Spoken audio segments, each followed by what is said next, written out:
Hello and thank you for tuning in. You're watching Big Red Flag. I'm your host, Big Red, and as usual, we have much to discuss. First up today is the story of Nino Vitale. Vitale, an Ohio State representative, says that he will not wear a mask during the coronavirus pandemic because to cover one's face is to cover the likeness of God. And while we're on the subject of that likeness, Mr. Vitale, I would like to point out that Jesus Christ, the man historically executed by the Roman state, was a Middle Eastern Jew, and not the blonde-haired, blue-eyed white man more commonly portrayed by Western societies. But let's just talk about whether or not he wants you to wear the mask.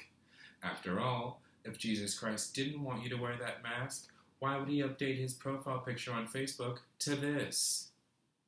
And if he felt so strongly about people wearing masks, would he make a Bitmoji to go along with it? I don't think so, Mr. Vitale. I don't think anyone makes Bitmojis because they're upset. In fact, I think that if Jesus Christ were here today and he could take his time to make an educated and informed opinion, you might actually see him endorsing wearing masks.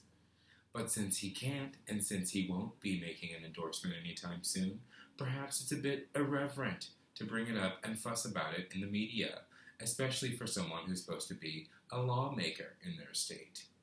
If you want my opinion, I think Nino Vitale should be stripped of his title and thrown out of office for stirring up a bunch of shit where it didn't need to be stirred. We are in a time of crisis, and this man is promoting unsafe behavior because of some ancient rhetoric in the Bible. Well, that sounds like a big red flag to me.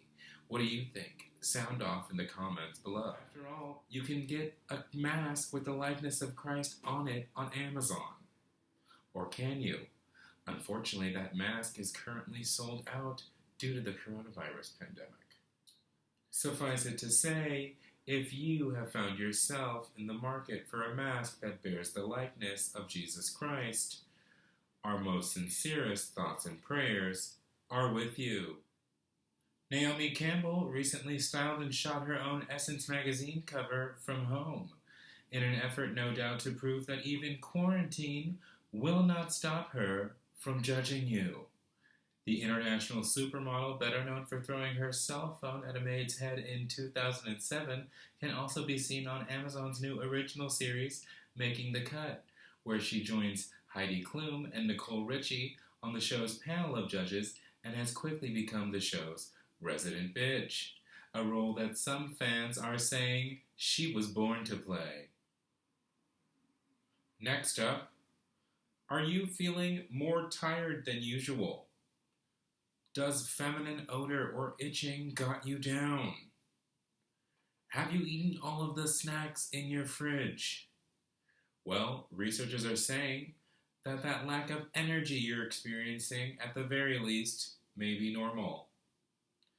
Quarantine fatigue is caused by diminishing marginal utility.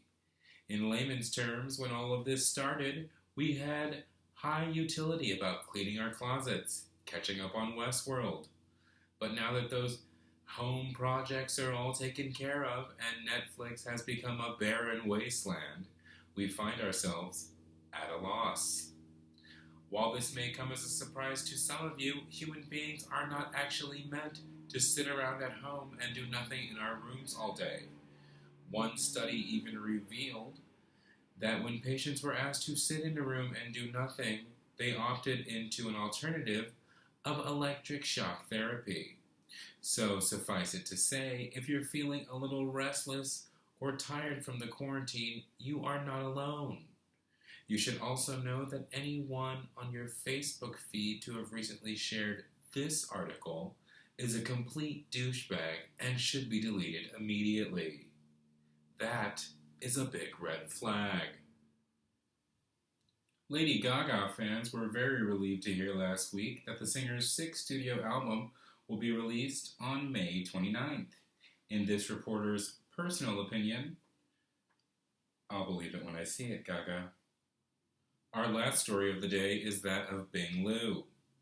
Lou, 37 and a researcher at the University of Pittsburgh, was said to be on the verge of making very significant findings about the novel coronavirus.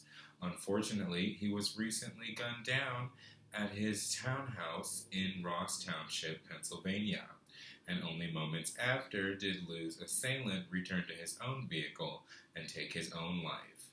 When asked about the connection between Lou's murder and the coronavirus research he was doing, authorities had this to say. Okay, people, move along. There's nothing to see here.